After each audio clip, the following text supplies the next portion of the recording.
پھر آگے اگلی بات آپ کے لیے بڑی ضروری ہے، لائٹ چلی جائے، اوہ ہوئے بڑی گرمی ہے، بڑی تکلیف ہو، یا جمعہ بڑا اوکھا سی۔ دین کے لیے تکلیف برداشت کرنا، سنیں مجدد صاحب رحمۃ اللہ علیہ فرماتے ہیں دین کے لیے تبلیغ دین میں خاص طور پہ فرماتے ہیں تکلیفیں برداشت کرنا بہت بڑی سعادت ہے، سبحان اللہ۔ بہت بڑی سعادت ہے۔ یہ 22ویں گریڈ تو اتنے نعمت ہے،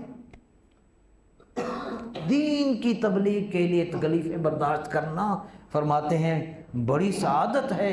آگے فرماتے ہیں کہ انبیاء علیہ السلام نے تبلیغ دین کے حوالے سے بڑی تکلیفیں اٹھائیں۔ رسول اللہ صلی اللہ علیہ وسلم کا ارشاد ہے ما اوذی نبی مثل ما اوذیت، کسی بھی 1.25 لاکھ انبیاء میں سے کسی نبی کو تبلیغ دین میں اتنی ایذا، دکھ اور تکلیف نہیں پہنچی جتنی کہ مجھے ایذا پہنچی۔